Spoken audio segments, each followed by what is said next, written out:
Ujambo, habari za jioni. Nilikwambia kwamba ni lazima tupigane vita vya kiroho ili tukaweze kushinda pepo wa umasikini, roho wa kutuaibisha. Maana roho wa umasikini ni roho tu wa kuaibisha mtu. Maana hakuna mahali utakubalika. Wakati umasikini umekuvamia, watu wote wanakukataa. Si kwa sababu umekosea, sio kwa sababu umetenda jambo lolote mbaya, lakini tu kwa sababu ya hiyo spirit na hiyo roho ya umasikini unakuta watu hawakukaribishi.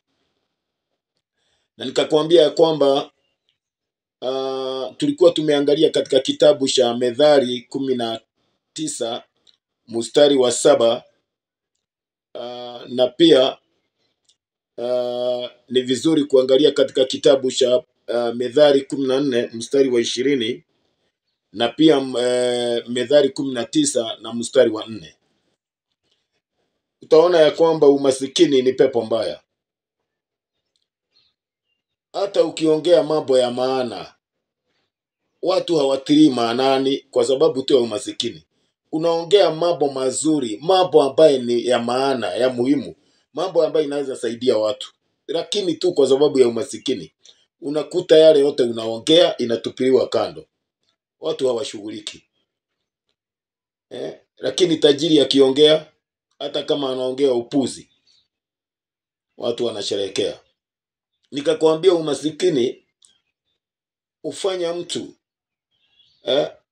hata ukicheka watu wanaona kama unacheka ujinga.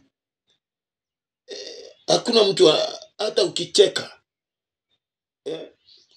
nobody wewe. Na nikakwambia tuombe Mungu sana. Let us fight the battle.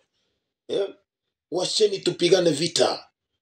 Tukatae shaitani, mapepo wa kutuaibisha. Maana si mapenzi ya Mungu tukae masikini.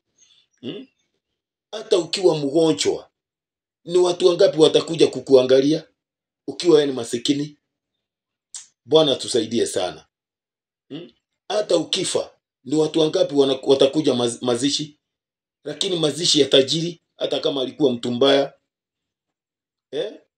unajaribu kujipendekeza kwa watu ili uone kama watakukubali, lakini bado wanakukataa. Tunaishi maisha ya kujipendekeza. Bwana atusaidie sana.